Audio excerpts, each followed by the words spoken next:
చరిత్రలో అత్యంత గొప్ప ఇతిహాసం ఒక దేవుడితో మొదలవ్వలేదు తెలుసా? అవును, ఒక రచయిత అణిగిన ఒక చిన్న కాని ఎవరికీ సాధ్యం కాని అన్వేషణతో మొదలైంది. కరెక్ట్. ఈ డీప్ డైవ్లో మనం ఒక మహాకావ్యం అసలు ఎలా పుట్టిందో చూడబోతున్నాం. ఇదొక అద్భుతమైన ప్రయాణం. అవునవును, దారిదోపిడీలు చేసే వ్యక్తిగా ఉండి తనను తాను పూర్తిగా మార్చుకుని మహర్షిగా ఎదిగిన వాల్మీకి జీవితంలోని ఒక ఉదయమిది. అబ్బా, అసలు ఆ మార్పు గురించి ఆలోచిస్తేనే ఆశ్చర్యంగా ఉంటుంది. సూర్యోదయం వేళ ప్రశాంతమైన ఆశ్రమంలో తనలో తాను మదనపడుతున్న ఒక రచయిత ముల్లోకాలు తిరిగే నారద మహామునిని ఒక ప్రశ్న అడిగాడు. అక్కడ్నుంచే మనకు తెలిసిన రామాయణం మొదలైంది. ఇక్కడ ఆ ఆశ్రమంలోని ప్రశాంత వాతావరణం గురించి మనం కాస్త లోతుగా ఆలోచించాలి. అంటే పక్షుల కిలకిల రావాలు, పవిత్రమైన అగ్నిహోత్రం, ఒక ప్రశాంతమైన ఉదయం. ఎగ్జాక్ట్లీ. వాల్మీకి అప్పటికే తన ఇంద్రియాలను అదుపులోకి తెచ్చుకున్న ఒక గొప్ప జ్ఞాని. ఆయన మనసులో ఎలాంటి కల్మషం లేదు, కానీ ఏదో ఒక వెలితి, సమాజంలో ఒక ఆదర్శాన్ని చూడాలన్న తపన ఆయనలో బలంగా ఉండిపోయింది. అవును కదా, అందుకే ఆయన నారదుడిని ఆ ప్రశ్న అడిగాడు. అది కేవలం ఇన్ఫర్మేషన్ కోసం అడిగిన ప్రశ్న కాదు. నిజమే, అది మానవ నైజం ఎంత ఎత్తుకు ఎదగగలదో తెలుసుకోవాలన్న ఒక తాత్వికమైన అన్వేషణ. అసలు ఆ అన్వేషణ వెనుక ఉన్న ఆ ప్రశ్న ఏమిటో చూస్తే నిజంగా మైండ్ బ్లోయింగ్ అనిపిస్తుంది. ఈ భూమి మీద ప్రస్తుతం సకల గుణసంపన్నుడు, ధైర్యశాలి, చేసిన మేలు మరువనివాడు, సత్యసంధుడు, కోపాన్ని జయించినవాడు, ఎవరిపైనా అసూయ లేనివాడు, ఇలా అన్ని లక్షణాలున్న ఒక పరిపూర్ణమైన వ్యక్తి ఎవరైనా ఉన్నారా అని వాల్మీకి అడిగాడు. ఒక అసాధ్యమైన ప్రశ్న కదా అది. అవును. ఇక్కడ నాకొక సందేహం వస్తోంది. అసలు ఎవరికైనా ఇన్ని లక్షణాలు ఒకేసారి ఉండటం సాధ్యమేనా? అంటే ఇప్పుడు ఎవరైనా మన దగ్గరకొచ్చి ఏ లోపమూ లేని మనిషి ఉన్నారా అని అడిగితే మనం బహుశా నవ్వి ఊరుకుంటాం కదా. కరెక్ట్, వాస్తవంలో బతకమని చెప్తాం. కానీ ఇక్కడే మనం వాల్మీకి ఆలోచన విధానాన్ని అర్థం చేసుకోవాలి. ఆయన ఒక దేవుడి గురించి అడగలేదు, ఒక మానవుడిగా ఉంటూ ఇన్ని సద్గుణాలను ఆచరణలో పెట్టగలిగే వ్యక్తి కోసం ఆయన వెతికాడు. వావ్, అంటే ఆదర్శాలు కేవలం పుస్తకాలకు పరిమితం కాకూడదు అని. అవునవును, అవి ప్రాణంతో మన మధ్యే తిరుగుతూ ఉండాలని ఆయన ఆశించాడు. దానికి నారదుడి సమాధానం కూడా అంతే గంభీరంగా ఉంటుంది.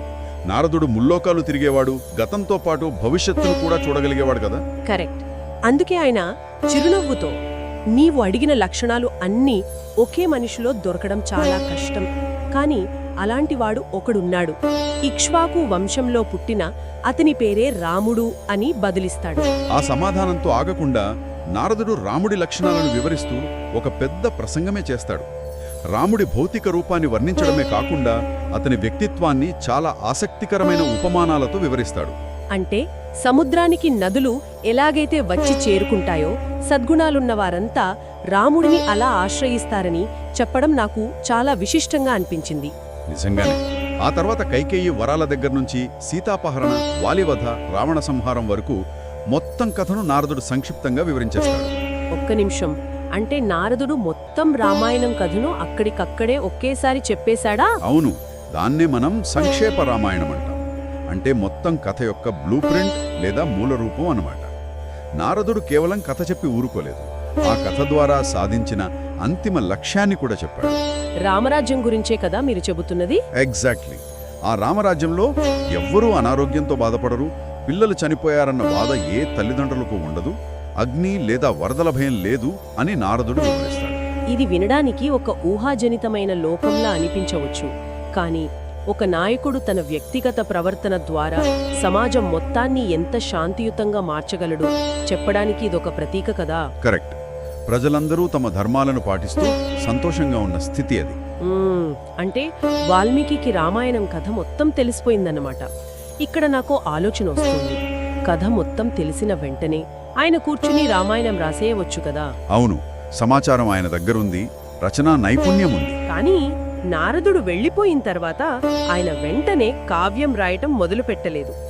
ఆ తర్వాత జరిగిన ఘట్టమే ఈ కథను మరొక మలుపు తిప్పుతుంది. వాల్మీకి తన శిష్యుడైన భరద్వాజుడితో కలిసి ఆశ్రమం పక్కనే ఉన్న తమసా నది తీరానికి వెళ్తాడు. ఆ తమసా నది ఘట్టం మానవ చరిత్రలోనే ఒక మైలురాయి లాంటిది. వాల్మీకి ఆ నదిని చూసి తన శిష్యుడితో ఒక మాట అంటాడు. ఈ నీరు ఎంత స్వచ్ఛంగా ఉందంటే ఒక సత్పురుషుడి మనసులాగా ప్రశాంతంగా ఉంది అని. అబ్బా, ఇక్కడ ప్రకృతిని, మానవ స్వభావాన్ని వాల్మీకి ఎంత సున్నితంగా ముడిపెడుతున్నాడో మనం గమనించాలి. అవునవును. ఆయన మనసు అప్పటికే నారదుడు చెప్పిన రాముడి కథతో, ఆ ఆదర్శాలతో నిండిపోయి ఉంది. అంత ప్రశాంతమైన వాతావరణంలో అకస్మాత్తుగా ఒక హింసాత్మకమైన సంఘటన జరుగుతుంది. అది గుండెను పిండేసే సంఘటన అసలు. చెట్టు మీద ఒక క్రౌంచ పక్షుల జంట ఎంతో ప్రేమగా విహరిస్తూ ఉంటుంది. ఆ క్రౌంచ పక్షులు జీవితాంతం ఒకే భాగస్వామితో కలుసుంటారని చెబుతారు కదా. అవును, చాలా ఎమోషనల్ బాండ్ అది. తాడు ఆ మగపక్షి రక్తపు మడుగులో విలువిలలాడుతూ కింద పడిపోతుంది. తన భాగస్వామిని అలా చూసి ఆ ఆడపక్షి చేసే ఆర్తనాదం వాల్మీకి చెవులో పడుతోంది. ఆ దృశ్యం చూసిన వాల్మీకి గుండె పగిలిపోతోంది.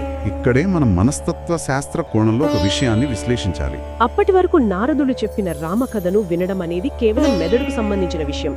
అది కేవలం ఒక ఇన్ఫర్మేషన్, కరెక్ట్, ఒక డేటా లాంటిది. కానీ ఎప్పుడైతే ఆ పక్షి మరణాన్ని, దాని సహచర్యపడుతున్న వేదనను వాల్మీకి చూశాడో అప్పుడు ఆయన హృదయం స్పందించింది.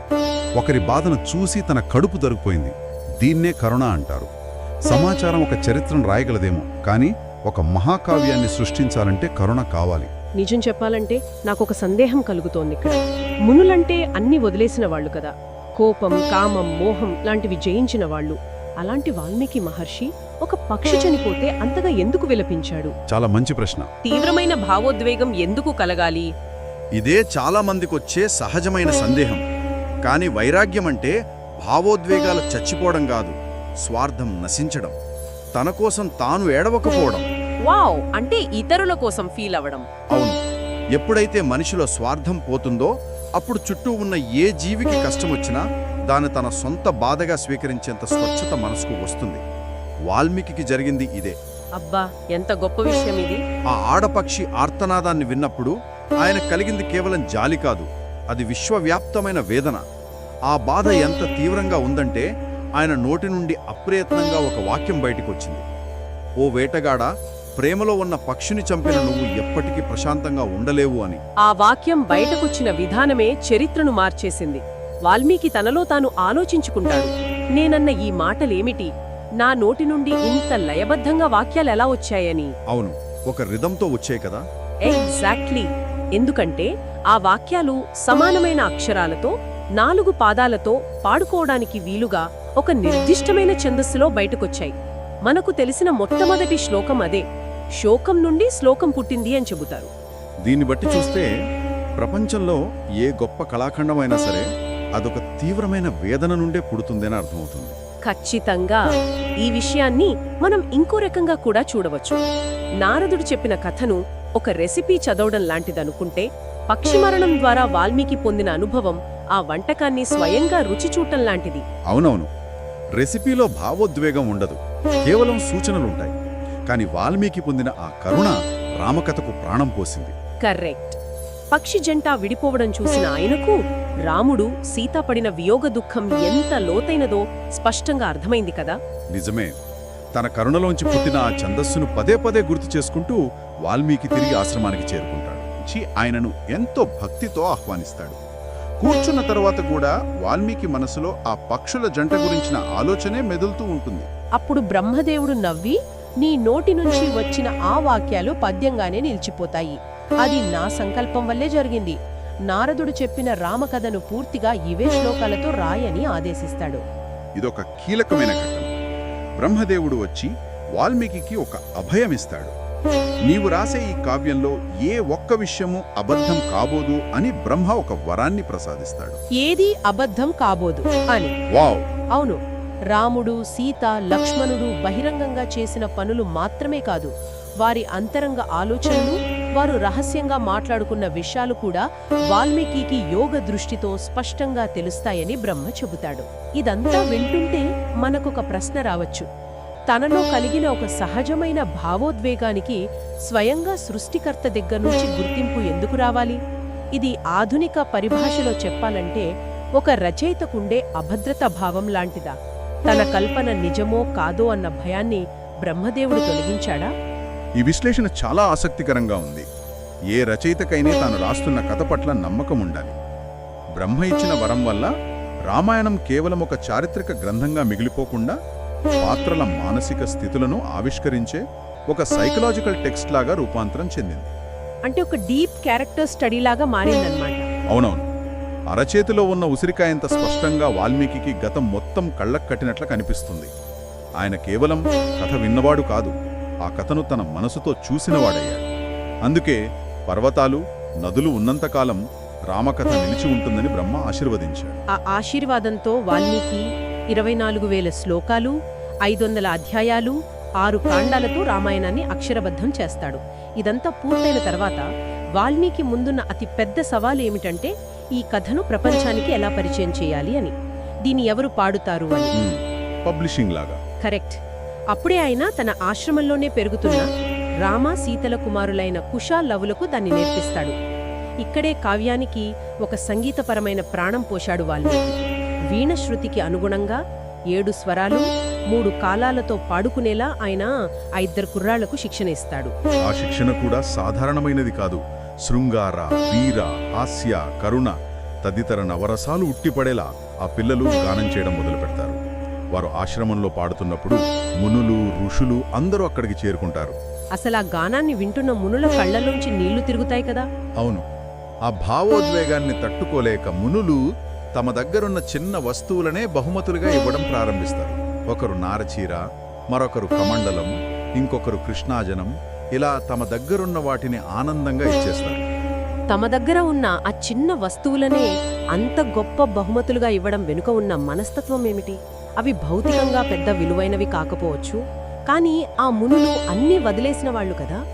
దానికి అర్థమేమిటంటే నిజమైన కళ ముందు భౌతిక సంపదలకు విలువ లేదు. ఆ మునులు తమ హృదయాల్లో కలిగిన పవిత్రమైన ఆనందాన్ని వ్యక్తపరచడానికి తమ వద్ద మిగిలిన ఆఖరి వస్తువులను కూడా బాలురకు సమర్పించారు. అబ్బా, ఎంత స్వచ్ఛమైన రియాక్షన్ అది. అవును. కళ అనేది మనుషులను ఎలా ఏకం చేస్తుందో, భౌతిక బంధాల కంటే భావోద్వేగ బంధం ఎంత బలమైనదో ఆ ఘటం మనకు తెలియజేస్తుంది. ఆ తర్వాత ఆ గానం అడవికి మాత్రమే పరిమితం కాలేదు, అది నేరుగా అయోధ్యకు చేరుకుంటుంది.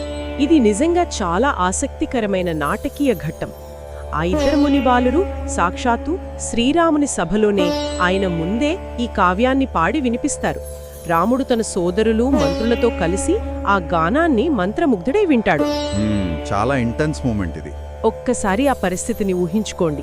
మీరొక గొప్ప జీవిత చరిత్ర రాశారు, దాన్ని ఆ వ్యక్తికే వినిపిస్తున్నారు. కానీ ఆ పాడుతున్న పిల్లలకు తాము ఎవరి కథ పాడుతున్నామో ఆ వ్యక్తి ఎదురుగానే ఉన్నాడని ఇంకా తెలియదు. అవును. ఆ రాముడికి కూడా పాడుతున్నది తన సొంత పిల్లలే అని తెలియదు. ఎవరి కథ అయితే జరిగిందో ఆ హీరోకి తన కథను ఇలా వినిపించడం అపూర్వమైన విషయం. ఈ సన్నివేశం రామాయణానికి ఉన్న మరో విశిష్టతను చూపుస్తోంది. రాముడు తన సొంత కథను ఒక ఆబ్జెక్టివ్గా, అంటే ఒక ప్రేక్షకుడిలా వింటున్నాడు. కరెక్ట్. ఒక 3rd పర్సన్ పర్స్పెక్టివ్లో తన తప్పు ఒప్పులను, తన కష్ట సుఖాలను ఒక కావ్య రూపంలో వినడం అనేది ఏ నాయకుడికైనా ఒక అరుదైన అనుభవం. వాల్మీకి తన కావ్యాన్ని ఒక రాజును కీర్తించడానికి రాయలేదు, ఒక మనిషి చేసిన ధర్మ పోరాటాన్ని లోకానికి చాటి చెప్పడానికి రాశాడనడానికి ఇదే నిదర్శనం. ఈ ఎనాలిసిస్లో మనం ఎన్నో లోతైన విషయాలను స్పృశించాం. ఇది కేవలం ఒక పుస్తకం ఎలా రాయబడింది అనే కథ కాదు కదా, ఒక వ్యక్తి మనసు ఎలా పరిణామం చెందింది అనే ప్రయాణం. అవునవును. అడవిలో దారిదోపిడీలు చేసే స్థితి నుంచి తన కరుణ ద్వారా ఒక గొప్ప సృష్టికర్తగా వాల్మీకి ఎదగడం మనం చూశాం. పక్షి మరణం వల్ల కలిగిన తీవ్రమైన శోకం దారి మళ్లించబడి ప్రపంచంలోనే మొట్టమొదటి పద్యంగా మారిన విధానాన్ని చూశాం. వీటన్నింటికీ మూలం వాల్మీకి నారదున్నడిగిన ఆ ఒక్క అసాధ్యమైన ప్రశ్న. కరెక్ట్. ఈ భూమి మీద పరిపూర్ణమైన మానవుడు ఎవరు అన్న నిజాయితీతో కూడిన అన్వేషణే ఇంతటి మహాకావ్యానికి బీజం వేసింది. నిజమే. ఒక గొప్ప ప్రయాణం ఎప్పుడూ ఒక చిన్న ప్రశ్నతోనే మొదలవుతుంది. చాలాసార్లు మనం సమాధానం దొరకదేమో అన్న భయంతో, లేదా వాస్తవానికి దూరంగా ఉందేమో అన్న సందేహంతో గొప్ప ప్రశ్నలు అడగటమే మానేస్తాం. వాల్మీకి అలా భయపడలేదు కాబట్టే మనకు ఈ రామకథ దొరికింది కదా. ఎగ్జాక్ట్లీ. అందుకే ఈ ఘట్టాన్ని ముగించే ముందు మనందరం ఆలోచించాల్సిన ఒక విషయం ఉంది. మన జీవితంలో కూడా ఎన్నో సమస్యలు, సందిగ్ధతలు ఉంటాయి. వాటిని పరిష్కరించుకోవడానికి మనకు మనం అడగాల్సిన ప్రశ్నలు ఎన్నో ఉంటాయి. అవును. కానీ జవాబులు మనల్ని ఎక్కడ ఇబ్బంది పెడతాయో అని మనల్ని మనం అడగడానికి భయపడే, దాటవేసే ఆ నిజాయితీతో కూడిన ప్రశ్నలు ఏమిటో అనిపిస్తుంది కదూ. బహుశా అలాంటి ఒక చిన్న ప్రశ్నే మన ముందున్న మార్గాన్ని పూర్తిగా మార్చేయవచ్చు. ఈ ఆలోచనతో ఈ భాగాన్ని ముగించడం సముచితంగా ఉంటుంది. కానీ వాల్మీకి రామాయణం కేవలం పుట్టుకతోనే ఆగిపోదు కదా. 5వ అధ్యాయంలో నారదుడు చెప్పిన కథలోని అసలు ప్రదేశమైన కోసల దేశం, దాని రాజధాని అయోధ్య గురించి వాల్మీకి అద్భుతంగా వర్ణిస్తాడు. అవును, ఆ అయోధ్య నగర వర్ణన వింటుంటేనే మతిపోతుందసలు. సరియు నదీ తీరాన ఉన్న ఆ నగరాన్ని దశరథ మహారాజు ఒక దేవలోకంలా పాలిస్తున్నాడు. విశాలమైన రహదారులు, ఎత్తైన భవనాలు, ధర్మం తప్పని ప్రజలు. చూడ్డానికి అదొక పర్ఫెక్ట్ నగరం. ఎక్కడా ఎలాంటి లోపం కనిపించదు. అవును, దశరథుడికి సకల సంపదలు, కీర్తి ప్రతిష్టలు అన్నీ ఉన్నాయి. కానీ అంతా సవ్యంగా ఉందనుకుంటున్న ఆ నగరంలో ఆ రాత్రి దశరథ మహారాజు ఒక తీవ్రమైన వేదనతో, ఒక తీరని వెలితితో నిద్రపోతాడు. ఆ వెలితి ఏమిటంటే అతనికి వారసుడు లేడు. పుత్ర సంతానం లేదన్న ఆ బాధ దశరథుడిని ఒక అనూహ్యమైన నిర్ణయం తీసుకునేలా చేస్తుంది కదా. అవునవును, పిల్లల కోసం ఆయన చేయబోయే ఒక యాగం, ఆ యాగం వల్ల వచ్చే ఫలితం, ఆ తర్వాత కైకేయి అడగబోయే వరాలు, ఇవన్నీ ఆ పర్ఫెక్ట్ నగరాన్ని ఇటువంటి చీకట్లోకి నెట్టేయబోతున్నాయనేది చాలా ఇంట్రెస్టింగ్. నిజంగా ఆ పరిణామాలు కేవలం ఒక నగరాన్ని మాత్రమే కాదు, విశ్వం మొత్తాన్ని ఎలా మార్చబోతున్నాయి అనేది మరో గంభీరమైన అన్వేషణ. ఈ మూల గ్రంథాలు మనకు ఒక మహాసామ్రాజ్యపు సామాజిక, భౌతిక, నైతిక పునాదులను చాలా విపులంగా వివరిస్తున్నాయి. ఈ పత్రాలు చదువుతున్నప్పుడు నాకు కలిగిన మొట్టమొదటి ఆలోచన ఏంటంటే, ఏ గొప్ప కథకైనా లేదా ఏ గొప్ప సమాజానికైనా ఒక భౌతికమైన నేపథ్యం అవసరం కదా. ఖచ్చితంగా ఒక స్పేస్ అనేది ఉండాలి. రైట్. అందుకే అయోధ్య నగర భౌతిక నిర్మాణంతో మన ప్రయాణం మొదలు పెడదాం. కోసల దేశంలో సరయూ నదీ తీరాన ఉన్న ఈ నగరాన్ని స్వయంగా ప్రఖ్యాతుడైన మను నిర్మించాడని వాల్మీకి మహర్షి రాశారు. మను నిర్మించిన మహానగరం అది. అయితే నన్ను అత్యంత ఆశ్చర్యపరిచిన విషయం ఏంటంటే దాని విస్తీర్ణం. ఈ నగరం ఏకంగా 60 మైళ్ల పొడవున నిర్మించబడిందని అందులో ఉంది. 60 మైళ్లు. వావ్, 60 మైళ్లంటే ఇప్పటి మన ఆధునిక మెట్రో నగరాల కంటే కూడా పెద్దది కదా. అదే కదా, ఇది నిజంగా సాధ్యమేనా లేక ఆ ఇతిహాసాల్లో ఉండే ఒక రకమైన కవితాత్మక అతిశయోక్త అని నాకు అనిపించింది. ఈ సందేహం రావడం చాలా సహజం. ఆ 60 మైళ్ల పొడవు అనేది బహుశా ఆ నగరపు ప్రాకారం కావచ్చు, లేదా ఆ రాజ్యపు ప్రధాన వాణిజ్య మార్గాల విస్తరణ కావచ్చు. ఓహో, అలా కూడా అనుకోవచ్చు అన్నమాట. అవును, కానీ ఇక్కడ మనం అంకెల కంటే ఆ కాలపు మనుషుల దార్శనికతను అర్థం చేసుకోవాలి. ఆనాటి ఇంజనీర్లు, కళాకారుల సామర్థ్యం అత్యున్నత స్థాయిలో ఉండేది. రైట్. కేవలం తలదాచుకోవడానికి కొన్ని ఇళ్లు కట్టడం కాకుండా కరెక్ట్, ఒక బృహత్తరమైన ప్రణాళికతో అడుగులు వేశారు. శత్రువులు ఎట్టి పరిస్థితిలోనూ చొరబడలేని విధంగా లోతైన కందకాలు, అత్యంత బలమైన కోటగోడలు నిర్మించారు. అంటే ఒక రక్షణ వలయాన్ని ఎంత కట్టుదిట్టంగా ప్లాన్ చేశారో ఇది తెలియజేస్తోంది కదా. అసలు ఆ ప్రణాళిక లోపలికి వెళ్లే కొద్దీ మరింత ఆసక్తికరంగా మారుతుంది. అవును. వీధుల వర్ణనను గమనించారా? ప్రతి వీధిని ఖచ్చితమైన కొలతలతో నిర్మించినట్లు గ్రంథం స్పష్టంగా చెబుతోంది. ప్రధాన వీధుల్లో నిత్యం నీళ్లు చల్లి పూలు వెదజల్లేవారట. అబ్బా, పూలు వెదజల్లడం వింటుంటేనే చాలా అందంగా ఉంది. అవును కదా. ఆకాశాన్ని తాకే భవనాలు, వాటిపైన పర్వత శిఖరాల్లాంటి బుమ్మాలు, రత్నాలు పొదిగిన గోడలు, ఇదంతా వింటుంటే ఇది కేవలం రక్షణ కోసం కట్టిన కోటలా లేదు. కరెక్ట్, ప్రతి ఇటుకలోనూ ఒక సౌందర్య దృష్టి కనిపిస్తోంది. రైట్. ఇది ప్రాచీన భారతదేశంలో అత్యున్నతమైన ఆ అర్బన్ ప్లానింగ్ కి నిదర్శనంగా మనం పరిగణించవచ్చా? ఖచ్చితంగా పరిగణించవచ్చు. నగర నిర్మాణం అనేది ఎప్పుడూ అక్కడ నివసించే ప్రజల సంస్కృతిని, వారి ఆలోచన విధానాన్ని ప్రతిబింబిస్తుంది కదా. వీధుల్లో నీళ్లు చల్లడం, పూలు వెదజల్లడం అనేది కేవలం అలంకారం కాదు, అది పారిశుద్ధ్యం, ఇంకా ప్రజారోగ్యానికి సంబంధించిన ఒక ప్రాథమిక సూత్రం. దుమ్ము, ధూళి గాలిలో కలవకుండా ఆ కాలంలో అనుసరించిన ఒక శాస్త్రీయ పద్ధతి అది. నిజంగా ఎంత లోతైన ఆలోచన. ఇక ఆకాశాన్ని తాకే భవనాల వర్ణన అనేది వారి నిర్మాణ శాస్త్రంలో ఉన్న నిష్పత్తి, ఆ సమతుల్యతలను సూచిస్తోంది. గురుత్వాకర్షణకు ఎదురొడ్డి బహుళ అంతస్తుల భవనాలు నిర్మించగలిగే సాంకేతిక పరిజ్ఞానం వారికి ఉందని తెలుస్తోంది.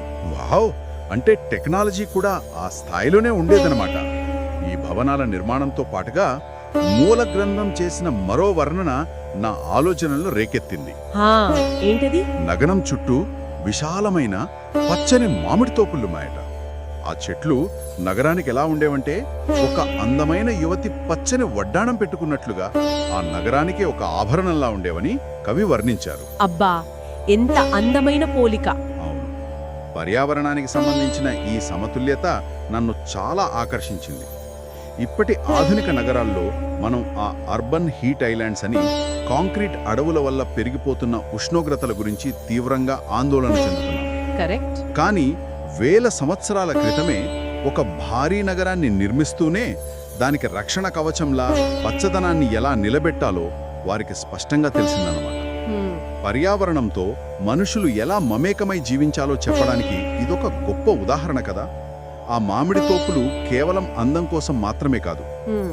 ఒకవైపు అవి నగర ప్రజలకు ఆహారాన్ని అందిస్తాయి, మరోవైపు నగరంలోని ఉష్ణోగ్రతలను నియంత్రించే సహజమైన ఎయిర్ కండిషనర్లలా పనిచేస్తాయి. రైట్. అసలు ఆ ఆలోచనే అద్భుతం. అంతేకాదు, భారీ వర్షాలు పడినప్పుడు ఆ చెట్ల వేర్లు నేలకోతకు గురికాకుండా అడ్డుకుని ఆ 60 మైళ్ల కందకాలకు రక్షణగా నిలుస్తాయి. ప్రకృతిని నాశనం చేసి నగరాన్ని కట్టలేదు వాళ్ళు. ప్రకృతిలో భాగం చేస్తూ నగరాన్ని నిర్మించారు. అందుకే అది కవులు సైతం ఆరాధించేంత సౌందర్యాన్ని సంతరించుకుంది. ఖచ్చితంగా. అయితే ఈ భౌతిక నిర్మాణం గురించి చదివినప్పుడు ఆ భవనాలు, రోడ్లు, తోటలు అన్నీ ఎంతో క్రమశిక్షణతో ఉన్నాయని అర్థమైంది. కానీ ఒక ప్రశ్న తలెత్తుతోంది. చెప్పండి. ఒక నగర భౌతిక నిర్మాణం ఎప్పుడూ ఆ సమాజం యొక్క సామాజిక నిర్మాణానికి ఒక అర్థం లాంటిది కదా. అంతటి క్రమశిక్షణతో కూడిన నగరంలో నివసించే మనుషుల జీవన శైలి ఎలా ఉండేది అని. ఇది చాలా ఆసక్తికరమైన అంశం. అవును, ఆ ప్రజల గురించి చదువుతున్నప్పుడు కొన్ని విషయాలు చాలా వింతగా అనిపించాయంట. అక్కడ ఎవరూ పేదవాళ్లు కారట, ఎవరికి ఆకలి బాధ లేదు, ప్రతి ఒక్కరి దగ్గర సంపద, ధాన్యం, పశువులు ఉన్నాయని గ్రంథం చెబుతోంది. అవును. ఇక్కడే నాకు ఒక సందేహం వస్తుంది. సమాజంలో ప్రతి ఒక్కరూ ధనికులే అయితే ఆ 60 మైళ్ల కందకాలు తవ్వడానికి లేదా ఆ పర్వతాల్లాంటి భవనాలు నిర్మించడానికి అవసరమైన శారీరక శ్రమను ఎవరు చేశారు? రైట్. లాజికల్ గా వస్తున్న ప్రశ్న ఇది. అవును కదా. అందరూ రాజుల్లాగే బతికితే కష్టపడేది ఎవరు? ఇదొక వాస్తవానికి దూరంగా ఉన్న వర్ణనలా లేదా ఒక యుటోపియాలా అనిపించడం లేదా? ఇది చాలా లోతైన ఆలోచింపజేసే ప్రశ్న. ఈ మూల గ్రంథాన్ని అర్థం చేసుకోవాలంటే మనం ఆనాటి సామాజిక వ్యవస్థలోని ధర్మం అనే భావనను అర్థం చేసుకోవాలి. ధర్మం అంటే అక్కడ సంపద అంటే కేవలం బంగారు నాణేలు గుట్టలుగా పోసుకోవడం కాదు. సంపద అంటే జీవితానికి అవసరమైన స్థిరత్వం, తిండికి, బట్టకు, నివాసానికి ఎవరికీ ఎటువంటి లోటు లేదు అని దాని అర్థం. ఓహో, బేసిక్ నీడ్స్ అన్ని కవర్ అయ్యాయన్నమాట. మరి ఆ శారీరక శ్రమ విషయానికొస్తే ఆ సమాజంలో ఎవరి వృత్తి వారికి స్పష్టంగా నిర్ణయించబడి ఉంది. బ్రాహ్మణులు వేద పఠనం చేస్తారు, క్షత్రియులు రక్షణ బాధ్యత తీసుకుంటారు, శిల్పులు భవనాలు నిర్మిస్తారు, రైతులు వ్యవసాయం చేస్తారు. ఎవరి పని వారు ఎంతో నైపుణ్యంతో, అంకితభావంతో చేసేవారు. తమ వృత్తిని తక్కువగా చూసుకునేవారు కానీ ఇతరుల వృత్తిని చూసి అసూయ పడేవారు కానీ లేరు. నిజంగా గొప్ప విషయం ఇది. డిగ్నిటీ ఆఫ్ లేబర్ అన్నమాట. ఖచ్చితంగా. ఆ పని ద్వారా వారికి లభించే ఆదాయం వారి జీవితాలను అత్యంత గౌరవప్రదంగా గడపడానికి సరిపోయింది. కాబట్టే అక్కడ పేదరికం లేదు, దోపిడీ లేదు, ఎవరిని ఎవరు అణగదొక్కలేదు. అదే ఆ ఆదర్శ సమాజం యొక్క అసలైన రహస్యం. వావ్! అంటే ఆర్థిక అసమానతలు లేకపోవడం వల్లే సమాజంలో ఆ స్థాయి ప్రశాంతత నెలకొంది అన్నమాట. అవును, ఖచ్చితంగా. ఈ నైతిక స్థిరత్వం గురించి గ్రంథంలో ఇంకొన్ని బలమైన ఉదాహరణలున్నాయి. ఆ నగరంలో మోసగాళ్లు, గర్విష్ఠులు, నాస్తికులు ఎవరూ లేరట. ప్రతిరోజు అగ్నిహోత్రంలో నెయ్యి, సుగంధ ద్రవ్యాలు సమర్పించని వారు లేరు. అంటే ఆధ్యాత్మికత అనేది వారి రోజువారీ జీవితంలో ఎంతగా పెనవేసుకుపోయిందో అర్థమవుతోంది. అవును, వారి దినచర్య గురించి చదువుతుంటే కూడా ఇదే అనిపించింది. ఆ క్రమం తప్పకుండా ప్రతిరోజు స్నానం చేసి నూనెలు రాసుకుని, అత్తరు, గంధం పూసుకుని, కిరీటాలు, ఆభరణాలు ధరించేవారట. నిజంగా అదొక పండుగ వాతావరణంలా అనిపిస్తుంది కదా. అవును కదా. ఇదంతా కేవలం అలంకారం కోసం చేసుకున్నట్లు అనిపించడం లేదు నాకు. శారీరక పరిశుభ్రతను వారు తమ అంతర్గత స్వచ్ఛతకు ఒక సంకేతంగా భావించారా అనిపించింది. అవును, మీరు సరిగ్గా గ్రహించారు. ఆ కాలంలో బాహ్య సౌందర్యం లేదా పరిశుభ్రత అనేది వారి మానసిక స్థితికి ఒక ప్రతిరూపం. రైట్. ఒక మనిషి తన శరీరాన్ని ఎంత స్వచ్ఛంగా ఉంచుకుంటాడో తన మనసును కూడా అంతే స్వచ్ఛంగా ఉంచుకోగలడు అని వారు నమ్మారు. ఆ అత్తరు గంధం పూసుకోవడం అనేది కేవలం సువాసన కోసం కాదు, మరి ఎందుకు? అది మనసుకు ఒక రకమైన ప్రశాంతతనిస్తుంది. ధ్యానం చేయడానికి, దైనందిన విధులను ఏకాగ్రతతో నిర్వర్తించడానికి ఆ ప్రశాంతత అవసరం కదా. అబ్బా, ఎంత డీప్గా ఆలోచించారో కదా. అవును, అందుకే ఆ నగరంలో వేద పండితులు, యోగశాస్త్రం తెలిసిన మునులు, కళాకారులు అందరూ ఒకే చోట సామరస్యంగా జీవించగలిగారు. భౌతికపరమైన సుఖాలను అనుభవిస్తూనే ఆధ్యాత్మిక పరంగా అత్యున్నత శిఖరాలను చేరుకోవడం ఎలాగో ఆ సమాజం చేసి చూపించిందన్నమాట. ఖచ్చితంగా ఇదొక పర్ఫెక్ట్ బ్యాలెన్స్. అయితే ఈ మానసిక పరిపక్వతకు వారి శారీరక బలానికి మధ్య ఉన్న ఒక అద్భుతమైన సమతుల్యతను మూల గ్రంథం ఇంకో సంఘటన ద్వారా వివరించింది. ఆ వర్ణన చదివాక నిజంగా నా ఆలోచన విధానం మారింది. ఏంటా వర్ణన? అయోధ్య నగర వీరుల గురించి ఒక మాట చెప్పారు. వారు కేవలం మామూలు సైనికులు కారు, శబ్దాన్ని బట్టి మాత్రమే లక్ష్యాన్ని ఛేదించగల శబ్దభేది విలుకాండ్రు. వావ్, శబ్దభేది అంటే అత్యంత నైపుణ్యం ఉంటే తప్ప సాధ్యం కాదు. అవును, ఊరి పొలిమేరల్లో తిరిగే సింహాలు, పులులు, తోడేళ్లను ఒంటరిగా అడవిలోకి వెళ్లి వేటాడగల మహాపరాక్రమవంతులు. కానీ ఇక్కడే ఒక వింతైన నియమం ఉంది. ఏంటది? యుద్ధంలో శత్రువు భయపడి వెన్నుచూపి పారిపోతుంటే ఎట్టి పరిస్థితుల్లోనూ ఆ పారిపోయేవాడి వీపు మీద వారు బాణం వేయరు. అబ్బా, ఇంతటి భయంకరమైన బలం ఉండి కూడా శత్రువు మీద ఈ స్థాయి కనికరం చూపడం వెనుకున్న తర్కమేమిటి? ఇది వింటుంటే ఆధునిక కాలంలో దేశాల మధ్య కుదిరిన జెనీవా కన్వెన్షన్ గుర్తుకొస్తుంది కదా. కరెక్ట్, ఆ పోలిక చాలా అద్భుతంగా ఉంది. అంటే అత్యంత విధ్వంసకర ఆయుధం చేతిలో ఉన్నా సరే దానిని నిస్సహాయుల మీద వాడకుండా నిరోధించే ఒక గొప్ప సంస్థాగతమైన క్రమశిక్షణలాగా అనిపిస్తుంది. అవును, నిజమైన బలమనేది అవతలి వాడిని నాశనం చేయడంలో లేదు, మీ బలాన్ని మీరెంతగా నియంత్రించుకోగలరు అన్న దానిపై ఆధారపడి ఉంటుంది కదా. ఆ రెస్ట్రెయింట్ అనేది ముఖ్యం. కరెక్ట్, సింహాలను ఒంటరిగా వేటాడటం అనేది వారి శారీరక సామర్థ్యానికి ప్రతీక. కానీ పారిపోయే శత్రువుని చంపకపోవటం అనేది వారి నైతిక సామర్థ్యానికి ప్రతీక. వావ్, ఆయుధం పట్టిన చేతికి కనికరముండాలి, విచక్షణ ఉండాలి అన్నదే క్షత్రియ ధర్మం. నిరాయుధుడిని లేదా భయపడిన వాడిని చంపడమనేది వీరత్వం కాదు, అది పిరికితనం అని ఆ సమాజం నమ్మింది. రైట్, ఎంత గొప్ప ఆలోచనా విధానం. తమ శారీరక బలాన్ని పెంచుకోవడానికి వారు ఎంత సమయాన్ని వెచ్చించారో తమ మానసిక బలాన్ని, నైతికతను పెంపొందించుకోవడానికి అంతకంటే ఎక్కువ ప్రాధాన్యత ఇచ్చారు. ఖచ్చితంగా ఒక నాగరికత అత్యున్నత స్థాయికి చేరుకుందన్నదానికి ఇంతకంటే గొప్ప ఉదాహరణ మరొకటి ఉండదు కదా. అవును, ఈ స్థాయి క్రమశిక్షణ, నైతికత, భౌతిక అభివృద్ధి ఒకే సమాజంలో ఉందంటే దాన్ని ఎటువంటి లోపాలు లేకుండా నడిపించడానికి ఒక అసాధారణమైన నాయకుడు ఉండి తీరాలి. ఆ నాయకుడే దశరథుడు కదా. ఖచ్చితంగా దశరథుని పాలన గురించే. దశరథుడు అనగానే మనకు వెంటనే గుర్తుకొచ్చే చిత్రం పుత్రశోకంతో కుమిలిపోయిన ఒక వృద్ధ రాజు.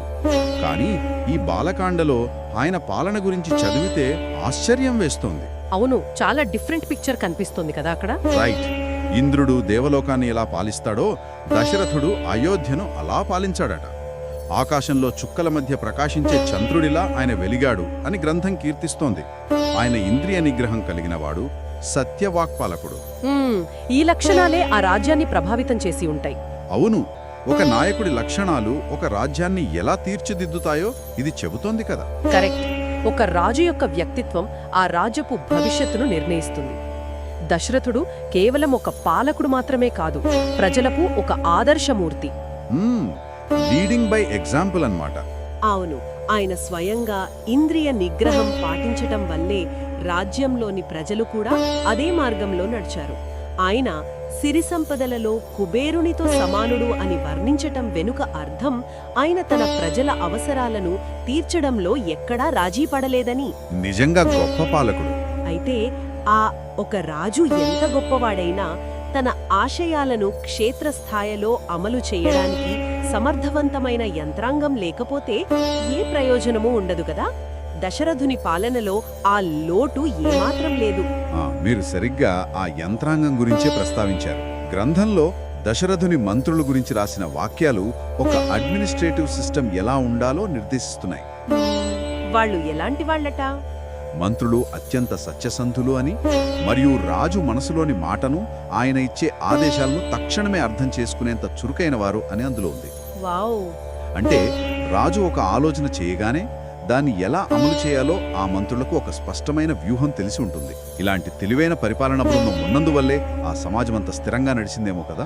నిస్సందేహంగా అధికారంలో ఉన్న వాళ్ళు తమ చుట్టూ కేవలం పొగడ్తలు చెప్పేవాళ్లను పెట్టుకుంటే ఆ రాజ్యం త్వరగా పతనమవుతుంది కదా. ఖచ్చితంగా ఎస్ మెన్ ఉండకూడదు. రైట్. కానీ ఇక్ష్వాకు వంశపు మంత్రులు సత్యసంధులు. అంటే రాజు నిర్ణయం తప్పైతే దాన్ని ఎదిరించి చెప్పే ధైర్యం, సరైన సలహా ఇచ్చే జ్ఞానం వారికుంది. రాజ్య శ్రేయస్సు పట్ల వారికున్న నిబద్ధత అది. అవును. ఆ కోర్ టీం యొక్క నైపుణ్యం వల్లే అయోధ్యలో అవినీతికి కానీ ఆ అసమర్థతకు గాని చోటు లేకుండా పోయింది. నిజమే. అయితే ఈ వ్యవస్థ యొక్క సమర్థత కేవలం నగరానికి మాత్రమే పరిమితం కాలేదని ఇంకొన్ని ఆధారాలు నిరూపిస్తున్నాయి. ఏంటవి? ఒక పక్క వారు అత్యున్నతమైన నైతిక, ధార్మిక జీవితం గడుపుతున్నారు. తీరిక దొరికినప్పుడల్లా యజ్ఞ యాగాదులు చేస్తున్నారు.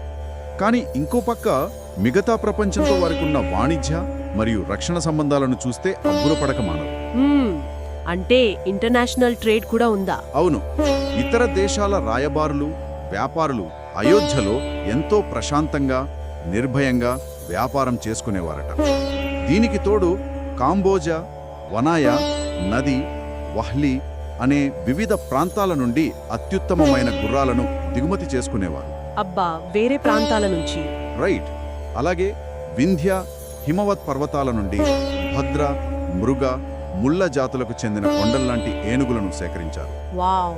ఇక్కడ ఆసక్తికరమైన విషయం ఏంటంటే ఈ గుర్రాలు వచ్చిన కాంబోజా ప్రాంతం అంటే బహుశా ప్రస్తుత ఆఫ్ఘనిస్తాన్ లేదా మధ్య ఆసియా ప్రాంతం కదా. అవును, ఖచ్చితంగా. వేల కిలోమీటర్ల దూరం నుండి గుర్రాలను దిగుమతి చేసుకోవడం అంటే అది కేవలం వాణిజ్యం కాదు, అదొక బలమైన రవాణా వ్యవస్థను, భద్రతను సూచిస్తుంది. కరెక్ట్. అయోధ్య కేవలం ఒక పుణ్యక్షేత్రం కాదు, అదొక ప్రాచీన గ్లోబల్ హబ్ లేదా కాస్మోపాలిటన్ వాణిజ్య కేంద్రం అని ఈ వివరాలు స్పష్టం చేస్తున్నాయి కదా. మీరు చాలా అద్భుతమైన కోణాన్ని స్పృశించారు. గుర్రాల దిగుమతి అంటే సాధారణ విషయం కాదు. దానికి వేల కిలోమీటర్ల పాటు సురక్షితమైన వాణిజ్య మార్గాలను ఏర్పాటు చేసుకోవాలి కదా. అవును. మార్గ మధ్యంలో దొంగల భయం లేకుండా రక్షణ కల్పించాలి. అంటే దశరథుని సైనిక మరియు ఆర్థిక పరపతి ఆసియా ఖండమంతటా విస్తరించి ఉందని ఇది నిరూపిస్తోంది. రైట్. వాళ్ళ పవర్ అంత దూరం ఉందన్నమాట. అవును. ఉత్తమమైన జాతి గుర్రాలు, బలమైన ఏనుగులు ఇవి ఆ కాలపు సైనిక పాటవానికి వెన్నెముక లాంటివి కదా. తమ దగ్గరున్న వనరులతో సంతృప్తి పడకుండా ప్రపంచంలో ఎక్కడ ఏ అత్యుత్తమ వనరున్నా దాని తమ రాజ్యానికి తీసుకువచ్చి తమ సైన్యాన్ని నిత్యం బలోపేతం చేసుకున్నారు. ఆ ప్రిపేర్డ్నెస్ చాలా గొప్పది. కరెక్ట్. శాంతిని కాపాడుకోవడానికి ఆ స్థాయిలో వారు తమను తాము సన్నద్ధం చేసుకున్నారు. శాంతికి ఆ సైనిక బలానికి మధ్య ఉన్న ఈ సంబంధాన్ని మూల గ్రంథం ఆ నగరపు పేరులోనే దాచిపెట్టిందని నాకిప్పుడు అర్థమవుతుంది. అవునా? ఆ నగరపు పేరులో ఏముంది? ఆ నగరానికి అయోధ్య అని పేరు ఎందుకు వచ్చిందో తెలుసా? అయోధ్య అంటే అర్థం యుద్ధంలో ఎవరూ సవాలు చేయలేని లేదా జయించలేని నగరం అని. అబ్బా, నిజంగా ఎంత గొప్ప పారాడాక్స్ ఇది. అవును కదా. లోపల చూస్తేనేమో ప్రజలంతా ప్రశాంతంగా, క్రమశిక్షణతో పూజలు చేసుకుంటూ జీవిస్తున్నారు. శత్రువు పారిపోతుంటే కరుణించేంత జాలివారిది. కానీ బయటి నుండి చూస్తే ఆకాశాన్ని తాకే కోటలు, 60 మైళ్ల కందకాలు, మధ్యాసియా నుండి తెప్పించిన యుద్ధ గుర్రాలు, ఏనుగులు. నిజమైన శాంతిని నెలకొల్పాలంటే బలహీనంగా ఉండకూడదు. రైట్. శత్రువు మన పేరు తలుచుకుంటేనే వణికిపోయే అంత బలాన్ని సంపాదించాలి. అదే ఆ ప్రాచీన కాలపు స్ట్రాటజీ అన్నమాట. ఖచ్చితంగా. వాస్తవానికి ఏ కాలంలోనైనా శాంతికి అదే అసలైన సూత్రం కదా. నిజమైన శాంతిని స్థాపించాలంటే ఆ రాజ్యం ఎవరూ కన్నెత్తి చూడలేని స్థాయిలో బలంగా ఉండాలి. అవును. పీస్ త్రూ స్ట్రెంగ్త్ అంటారు కదా. కరెక్ట్. బలహీనుడికి శాంతిని కోరుకునే అవకాశం ఉండదు. వాడికి శత్రువు ముందు లొంగిపోవడం తప్ప వేరే దారి లేదు. అయోధ్య అటు ధర్మం పరంగానూ ఇటు సైనిక శక్తి పరంగానూ శిఖరాగ్రాన ఉంది కాబట్టే అది నిజంగా అయోధ్యగా నిలిచింది. అది ఒక భౌగోళిక ప్రాంతం కంటే మానవ ప్రయత్నం చేరుకోగల ఒక అత్యున్నత శిఖరంగా చరిత్రలో మిగిలిపోయింది. అబ్బా, ఈ చర్చ మన ఆలోచనా విధానాన్ని పూర్తిగా మార్చేసింది అనడంలో ఎలాంటి సందేహం లేదు కదా. ఖచ్చితంగా. వాల్మీకి రామాయణంలోని ఈ బాలకాండ అధ్యాయాలు ఒక నగర భౌతిక సౌందర్యాన్ని, అక్కడి ప్రజల ధార్మిక ప్రవర్తనను, పర్యావరణంతో వారి సంబంధాన్ని, పాలకుల అత్యున్నత నిబద్ధతను ఎంత వివరంగా క్రోడీకరించాయో మనం గమనించాం. ప్రతి ఇటుకులో, ప్రతి వీధి కొలతలో వారి నైతిక విలువల ప్రతిబింబం దాగి ఉంది. అవును, ఇది కేవలం వర్ణనలు కావు కదా, ఇదొక సమగ్రమైన సమాజపు నమూనా. ఒక దేశం ఎలా ఉండాలి, పాలకులు ఎలా ఉండాలి, ప్రజల జీవన శైలి ఎలా ఉండాలి అని చెప్పడానికి ఇదొక ప్రామాణిక గ్రంథంగా నిలుస్తుంది. అయితే ఇదంతా విన్న తర్వాత నా మనసులో ఒక లోతైన ఆలోచన మొదలైంది. చెప్పండి. మనం మాట్లాడుకుంటున్నది రామాయణం గురించి. ఇందులో రాబోయే కష్టాలు, అడవిలో జరిగే పోరాటాలు, ఆ రాక్షసులతో ఆ భయంకరమైన యుద్ధాలు ఇవేవీ ఇంకా ప్రారంభమే కాలేదు. అవును, ఇంకా కథ మొదలవ్వలేదు. రైట్. కానీ దానికి ముందు గ్రంథం ప్రారంభంలోనే వాల్మీకి మహర్షి ఒక నగరాన్ని, ఒక సమాజాన్ని ఇంత సుదీర్ఘంగా, ఎటువంటి లోపాలు లేకుండా ఇంతటి ఆదర్శవంతమైన రూపంలో ఎందుకు వర్ణించాలి? ఒక సాధారణ కథకు ఇంత పర్ఫెక్ట్ పునాది ఎందుకు వేయాలి? వావ్, ఇది చాలా ఇంట్రెస్టింగ్ పాయింట్. ఎందుకంటే ఒక విషాదాన్ని లేదా ఒక త్యాగాన్ని మనం పూర్తిగా అర్థం చేసుకోవాలంటే ఆ త్యాగం దేనికోసం జరిగిందో ముందు మనకు తెలియాలి కదా.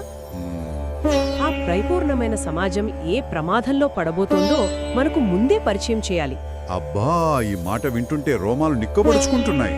అంటే భవిష్యత్తులో రాబోయే కష్టాలను మనం అర్థం చేసుకోవాలంటే ఆ కథలోని హీరోలు దేనిని కాపాడుకోవడానికి పోరాడుతున్నారు అనే విషయం తెలియాలి. ఖచ్చితంగా. వారు కేవలం తమ ప్రాణాలను లేదా ఒక మట్టి కోటను కాపాడుకోవడానికి అడవుల వెంట తిరగలేదు. శ్రమకు తగిన ఫలితం దక్కే వ్యవస్థను, మోసం లేని సమాజాన్ని, అంకితభావం గల ప్రజలను, మొత్తంగా ఆ ధర్మాన్ని రక్షించుకోవడానికే వాళ్ళు తమ జీవితాలను పణంగా పెట్టారు. కరెక్ట్. అసలు ఆ ధర్మాన్ని నిలబెట్టడమే వారి లక్ష్యం. ఈ అత్యున్నతమైన నైతిక విలువలను, ఈ లోపాల్లేని జీవన విధానాన్ని రక్షించుకోవడమే భవిష్యత్తులో ఆ రాక్షసులతో జరగబోయే మహాసంగ్రామానికి అసలైన కారణం కావచ్చు కదా. ఒక అందమైన స్వప్నం లాంటి ఆ అయోధ్యను నిలబెట్టుకోవడానికే ఆ మహాయుద్ధం జరిగి ఉండొచ్చు. నిజంగా అద్భుతమైన ముగింపు ఇది. ఈ లోతైన ఆలోచనతో ఆ గతాన్ని, అందులోని దార్శనికతను ఒక్కసారి మనసులో తలుచుకుంటూ ఈనాటి మన ప్రయాణాన్ని ప్రశాంతంగా ముగిద్దాం. వండర్ఫుల్ ఎక్స్పీరియన్స్ ఇది. అవును, ఖచ్చితంగా. ఆ చీకటి నుండి వెలుగు ఎలా వస్తుందో, అసలు ఆ కథ ఎలాంటి మలుపులు తిరుగుతుందో రాబోయే విశ్లేషణల్లో చూద్దాం. అప్పటి వరకు వాల్మీకి అన్వేషణ ఒక కావ్యానికి ఎలా ప్రాణం పోసిందో ఆలోచిస్తూ ఉండండి. మళ్ళీ కలుద్దాం. Thank you so much for listening. If this story touched your heart, please do subscribe and press the bell icon.